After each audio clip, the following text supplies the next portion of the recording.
के जीवन के जितने अहितकर काम, क्रोध, मद, लोभ, मोह, मत्सर, ये 6 प्रकार के जो विकार हैं वो उसके जीवन से दूर हो जाते हैं। और भगवान राघव तो एक पत्नी व्रत राघव जी ने जिया, माता पिता गुरु के वचनों का पालन किया। और बाबा मानस में बहुत सुंदर कहते हैं, जब प्रभु की कथा सुनने का अवसर मिले तो उनके चरणों में प्रणाम कीजिए। आइए जरा मानस के चौपाइयों को गाते हुए राघव के चरणों में प्रणाम करें। कि तात सुनहु सादर मन लाई, तात सुनहु सादर मन लाई, कहूँ राम के कथा सुहाई, कहूँ राम के कथा सुहाई। ओ तात सुनहु सादर मन लाई, तात सुनहु सादर मन लाई, ओ कहूँ राम कहूँ राम के कथा सुहाई, तात सुनहु सादर मन लाई, कहूँ राम के कथा सुहाई।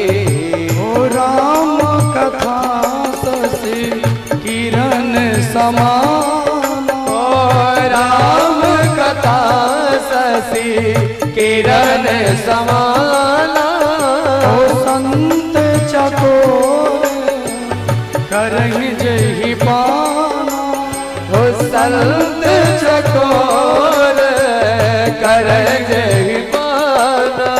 ओ धन्य धन्य गिरि धन्य धन्य गिरे राजकुमारी, तुम समान नहीं को उपकारी, तुम समान नहीं को उपकारी।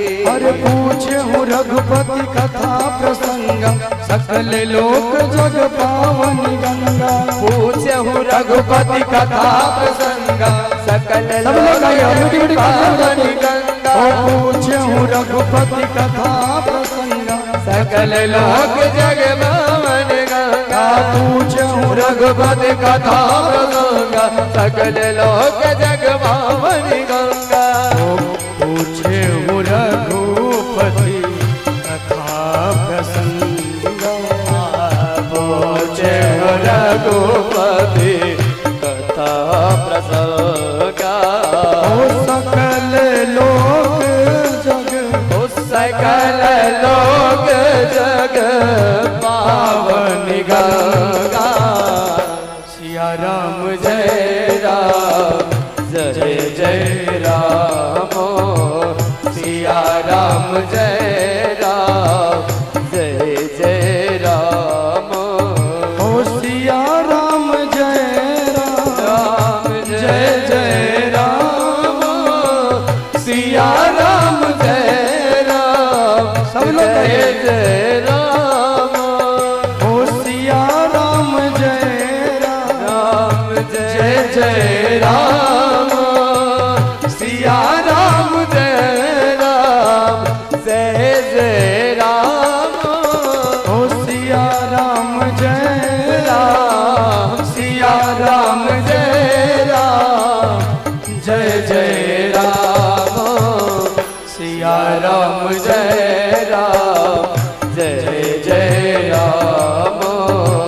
सिया राम जय राम जय जय राम, सिया राम जय राम जय जय राम। भगवान की कथा को सुनने का जब भी मौका मिले तो मानसकार कहते हैं, तात सुनहु सादर मन लाई। बड़ी सौभाग्य जगती है तो भगवान की कथा सुनने का अवसर मिलता है, और अवसर मिले तो भगवान की कथा को बड़े मन लगा के सुनना चाहिए। भगवान राम का जब जन्म होना था, दशरथ जी के मन में बड़ी चिंता हुई। गोस्वामी जी लिखते हैं एक बार भूपति मन माए। जहां भी मानस में एक बार शब्द आया है ना, वहां एक नई कथा बन गई है। दशरथ जी के यहाँ यदि कोई संतान नहीं थी तो दशरथ जी एक ही बार दुखी क्यों हुए? उन्हें बार बार दुखी होना चाहिए था, रोज दुखी होना चाहिए था। लेकिन एक बार इसलिए दुखी हुए क्योंकि इंद्र के सभा में गए हुए थे दशरथ जी। और जब देवराज इंद्र ने इनको देखा, बड़ा सुंदर स्वागत किया, बहुत अभिनंदन किया, अपने सिंहासन पर दशरथ जी को बिठाया। और महाराज दशरथ जी वहां बैठे, बड़ा आओ भगत की बड़ी माला पहनाई। लेकिन जब दशरथ जी महाराज वहां से लौटे, आधे रास्ते में आए, कोई वस्तु भूल गए तो वापस लेने के लिए जाने लगे। और दशरथ जी वहां पहुंच के क्या देखते हैं? दशरथ जी ने देखा कि जिन सिंहासनों पर अयोध्या के महाराज दशरथ जी बैठे हुए थे, उनके जाने के बाद इंद्र गंगा जल के द्वारा उस सिंहासन को पवित्र कर रहे हैं। दशरथ जी के मन में बड़ी ग्लानि हो गई कि मेरे यहां कोई संतान नहीं है, तो इंद्र भी मुझे अभागा समझते हैं और इसीलिए मेरे बैठ जाने से सिंहासन को अपवित्र मान रहे हैं। दशरथ जी महाराज बिना कुछ बोले वहां से लौट आए। आकर के जब कौशल्या जी के पास बैठे हैं, मन दशरथ जी का बड़ा दुखी है। मैया ने पूछा कि महाराज आज आपके माथे पे इतनी चिंता क्यों हो गई? श्री अवधेश जी बोले कि देवी, आज इंद्र के सभा में मेरा बड़ा अपमान हुआ। जब देवता ही मुझे सम्मान नहीं देंगे तो मेरी प्रजा मुझे कहां से सम्मान देगी? और देवी मुझे लगता है कि मैं बहुत अभागा हूं क्योंकि मेरे यहां कोई संतान नहीं है। इसलिए गोस्वामी जी ने कहा कि एक बार भूपति मन माए।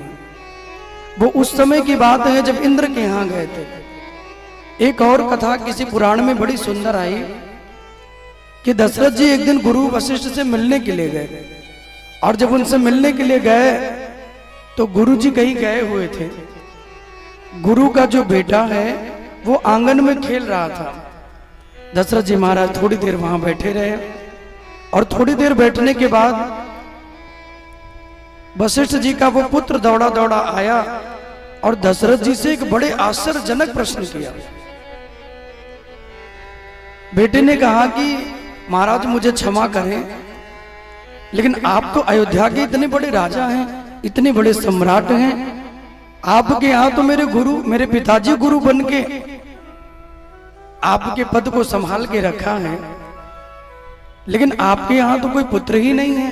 और आपके यहां यदि कोई बेटा नहीं होगा, वो राजा नहीं बनेगा, तो मैं किसका गुरु बनूंगा?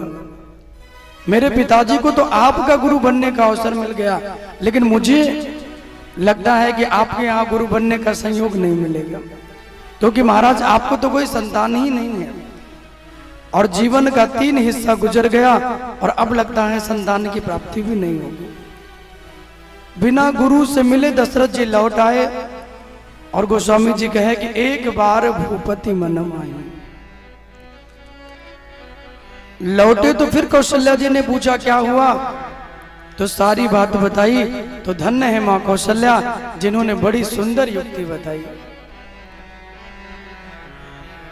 तभी तो भगवान राम कौशल्या के गर्भ से आए, नहीं तो कैकेयी के गर्भ से पुत्र बन के आ जाता, सुमित्रा के गर्भ से आ जाता। लेकिन मां कौशल्या बड़ी भोली हैं, इनके अंदर कोई चतुराई नहीं है। और जिस भक्त में कोई चतुराई ना हो, सरल हो, सहज हो, भगवान उसके आंगन में पुत्र बन के आ जाते हैं। राधे राधे बोलना पड़ेगा, ऐसे नहीं जोर से बोलना पड़ेगा। मैया बड़ी भोली है, मैया बड़ी सहज है। कौशल्या जी ने कहा कि महाराज जिन गुरु के द्वार को छोड़ के आप आए हो, उन्हीं गुरु के द्वार जाओगे तो आपका कल्याण होगा। और दशरथ जी को गुरु के द्वार भेजा है।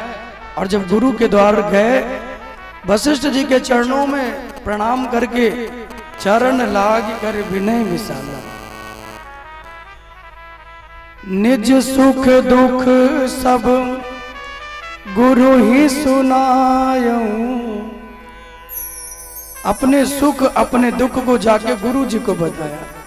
पहले अपने दुखों का वर्णन किया और कहा कि महाराज मैं अयोध्या का राज सिंहासन पे बैठा हुआ सम्राट हूं, लेकिन मेरे यहाँ कोई पुत्र नहीं है, तो मुझे लगता है कि मैं अयोध्या की गद्दी मेरे बाद सूनी रह जाएगी। मुझे लगता है कि मुझे कोई पुत्र नहीं होगा तो अयोध्या के सिंहासन पर मेरे बाद कौन बैठेगा। वशिष्ठ जी महाराज ने कहा कि राजन चिंता मत करिए, आपको अपने पुत्र की चिंता है, लेकिन मैं आपको ये बता रहा हूं कि एक नहीं, आपके यहाँ तो 4 पुत्र होंगे, और ऐसे होंगे जो दुनिया में विख्यात होंगे। भक्त जिनकी शरणागति को स्वीकार करेंगे, ऐसे पुत्र आपको मिलेंगे। कैसे होगा महाराज, मुझे तो भरोसा नहीं। तो कहा कि पुत्रेष्टि यज्ञ करवाइए। पुत्रेष्टि यज्ञ की तैयारी हुई, श्रृंगी ऋषि को बुलाया गया, और गोस्वामी जी कहते हैं कि श्रृंगी ऋषि वशिष्ठ बुलावा, श्रृंगी ऋषि वशिष्ठ बुलावा, पुत्र काम शुभ यज्ञ करावा, पुत्र काम शुभ यज्ञ करावा। ओ श्रृंगी ऋषि वशिष्ठ बुलावा, ओ श्रृंगी ऋषि वशिष्ठ बुलावा, ओ पुत्र काम शुभ यज्ञ करावा, पुत्र काम शुभ यज्ञ करावा। ओ भगति सहित मुनिया होती दीन, भगति सहित मुनि आहुति दीने, भगति सहित मुनि आहुति दीने, भगति सहित मुनि आहुति दीने। ओ प्रगटे अग्नि चालू कर लीने, हो प्रगटे अग्नि चलो कर लेने। ओ मंगल भवन अमंगल हारी, ओ मंगल भवन सब लोग आइए। अमंगल हारी, ओ उमा सहित जही जपत पुरारी, उमा सहित जगे जपत पुरारी। ओ मंगल भवन मंगल हारी, मंगल भवन अमंगल हारी, ओ उमा सहित जही जपत पुरारी, हो उमा सहित जगे जपत पुरारी, ओ उमा सहित जगे जपत पुरारी, हो जपत पुरारी, जपत पुरारी हो। जिन भगवान के राम के नाम की इतनी बड़ी महिमा है, जिस नाम को भगवान शंकर अपने हृदय में हमेशा रटते रहते हैं। श्रृंगी ऋषि को बुलाया गया, पुत्र काम के लिए पुत्रेष्टि यज्ञ हुई, और बड़ी भक्ति के साथ मुनियों ने आहुति डाली कि भगति सहित मुनि आहुति दीने, भगति सहित मुनि आहुति दीने, हो प्रगटे अग्नि चरु कर लीने, प्रगटे अग्नि चरु कर लीने। अग्निदेव महाराज प्रकट हुए, खीर का प्रसाद लेके आए और दशरथ जी के हाथों में प्रसाद को दे दिए। ध्यान पूर्वक सुनिएगा। और महाराज दशरथ जी के हाथों में जब प्रसाद दिया और कहा कि अपनी समस्त रानियों में इस प्रसाद को बांट दीजिए। अर्ध भाग कौशल्य दीना, दशरथ जी ने आधा तो कौशल्या जी को दे दिया, और आधे में 2 भाग किया, एक सुमित्रा जी को दिया और एक कैकेयी जी को दिया। जैसे तीनों रानियां प्रसाद खाने के लिए चली, सुमित्रा जी जैसे ही प्रसाद खाने के लिए चली हैं, वैसे एक चील उड़ती हुई आई और सुमित्रा मैया के प्रसाद को लेके उड़ गई। अब जब उनके प्रसाद को लेके उड़ी तो सुमित्रा जी के मन में बड़ी चिंता हो गई। माँ को लगा कि इतने भगवत कृपा से मुझे प्रसाद भी मिला, माँ बनने का अवसर भी आया था, और वो प्रसाद भी लेके ये चील उड़ गई। मैया रोने लगी। कौशल्या जी ने समझाया, क्यों रोती हो? कौशल्या जी ने कहा कि चिंता मत करो, तुम्हारे प्रसाद को लेके चील चली गई तो जाने दो, अभी हमने भी प्रसाद को खाया नहीं। कैकेयी जी कहते आपने नहीं, अभी तो हमने भी नहीं खाया। सुमित्रा की प्रसन्नता के लिए कौशल्या मैया ने अपने प्रसाद के आधे भाग को सुमित्रा जी को दिया और कैकेयी ने अपने में से आधा निकाल के सुमित्रा जी को दिया। दोनों ने जब आधा आधा प्रसाद अपना दिया तो सुमित्रा जी को 2 भाग में प्रसाद मिला। जिस अंश को कौशल्या जी ने दिया उसके द्वारा श्री लक्ष्मण जी महाराज आए, और जो मैया कैकेयी ने दिया उसके द्वारा शत्रुघ्न जी महाराज आए। तीनों रानियां सगर्भा हुई और कौशल्या मैया के गर्भ से राम जी, कैकेयी मैया के गर्भ से भरत जी महाराज, और सुमित्रा मैया को एक नहीं बल्कि 2 पुत्र की मां बनने का अवसर इनको मिला। कैकेयी जी ने कहा कि तुम्हारा सौभाग्य तो बहुत बड़ा है, हम दोनों देवियों को, माताओं को एक एक पुत्र की मां बनने का सौभाग्य मिलेगा, लेकिन तुम्हें तो 2 पुत्र की मां बनने का सौभाग्य मिलेगा। जो चील प्रसाद को लेके उड़ी, गंधमादन पर्वत पे माता अंजना बैठ के भोलेनाथ की आराधना कर रही थी, और वो चील जाके मैया के ऊपर जो वृक्ष है उसी वृक्ष की डाल पे बैठ गई। मैया अंजना भगवान भोलेनाथ के ध्यान में थी, शंकर जी का ध्यान कर रही थी, और प्रभु का ध्यान करते करते जब भगवान के शरण में तल्लीन हो गई, चील ने अपने मुख में प्रसाद को दबाया है, कुछ बोलना चाहिए, जैसे ही मुंह खुला वैसे प्रसाद नीचे गिरा, और जैसे प्रसाद गिरा वो सीधे मैया के आंचल में गिरा, और जब मैया की अंजुली में प्रसाद मिला तो उस प्रसाद को अंजना मां ने पाया। क्यों पा लिया? उनको लगा कि जिन भगवान भोलेनाथ की शरण में बैठी थी ये बाबा का प्रसाद है, भोलेनाथ ने कृपा की है। और मैया ने जब उस प्रसाद को पाया तो उसी प्रसाद के द्वारा श्री हनुमान जी महाराज का प्राकट्य हुआ। बोले हनुमान जी महाराज की जय हो। इसलिए हनुमान जी को राम जी का भाई भी कहते हैं। तीनों रानी से 4 पुत्र की प्राप्ति हुई, पूरे अवध में आनंद हुआ, घर घर बाजे बजने लगे, घर घर बधाइयां होने लगी, और सब राम जी को जाके बधाई देने लगे। लेकिन राम जी के जन्म उत्सव में 2 व्यक्ति दुखी हो गए, एक रात्रि देवी और एक चंद्रमा देवता। राम जी ने कहा कि भाई तुम दोनों क्यों दुखी हो? तो अपनी अपनी बात राम जी से बताई। रात्रि देवी ने कहा कि तो दिन में आ गए, ऊपर से 12 बजे आ गए, सूर्य वंश में आ गए, और चौथा कारण भगवान सूर्य ने अपने रथ को रोक लिया है कि मास दिवस कर दिवस भा और मरम न जाने कोई, रथ समेत रवि हाँ क्यों निशा कवन विधि हो,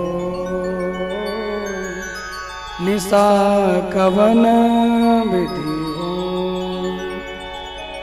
सूर्यवंश में आए, दिन के 12 बजे आ गए, मुझे दर्शन नहीं हो रहा। चंद्रमा ने कहा कि रात्रि में मैं भी निकलता हूं, इसलिए मुझे भी दर्शन नहीं हो रहा। भगवान ने दोनों को वरदान दिया। राम जी ने कहा कि देवी रात्रि तुम चिंता मत करो, राम अवतार में आया तो दिन के 12 बजे आया, लेकिन जब कृष्ण अवतार में आऊंगा द्वापर में तो ठीक रात्रि के 12 बजे आऊंगा, जितनी मर्जी उतना दर्शन कर लेना। राधे राधे बोलना पड़ेगा, राधे राधे, ऐसे नहीं जोर से बोलना पड़ेगा, और जोर से बोलना पड़ेगा। ठीक रात्रि को 12 बजे आऊंगे, जितनी मर्जी दर्शन कर लेंगे। चंद्रमा को कहा कि तुम्हारे नाम को मैं अपने नाम से ले रहा हूं। गुरुदेव ने नाम रखा राम, लेकिन भगवान ने चंद्रमा के नाम को अपने नाम से जोड़ लिया। इसलिए दुनिया कहती है रामचंद्र, बोले रामचंद्र भगवान की जय हो। इन दोनों को भगवान ने आनंद दिया। राम जन्म से सारी सृष्टि आनंदित हो गई और अयोध्या की पावन भूमि पे जहां राम जी पधारे हैं, सुंदर सा भगवान का राम मंदिर दिव्य निर्माण हो रहा है। एक बार उसके लिए जोरदार तालियां हो जाए। कल भी मैंने कहा था, आज फिर कह रहा हूं, ये हम लोगों के जीवन का सबसे बड़ा सौभाग्य है कि भगवान राम की नगरी अयोध्या में भगवान राम का विशाल मंदिर बन रहा है। पूज्य आदरणीय योगी जी महाराज और जो केंद्र में बैठे हमारे मोदी जी को भी धन्यवाद कीजिए कि जिनके अथक प्रयासों के द्वारा हम सनातन धर्म प्रेमी भगवान राम के दिव्य मंदिर का इन नेत्रों से दर्शन कर पाएंगे। हमारे जीवन की कितनी पीढ़ियां थी जिनका जीवन गुजर गया कि राम मंदिर का दर्शन हो, राम मंदिर बने, लेकिन हमारी आंखें भगवान राम के दिव्य दर्शन को करके धन्य होंगी भैया। ऐसा राम जी के बड़े कृपा। बहुत बहुत अभिनंदन। एक बार भैया के लिए जोरदार तालियां हो जाए। नंदीग्राम भरतकुंड से पधारे हैं, बहुत बहुत अभिनंदन।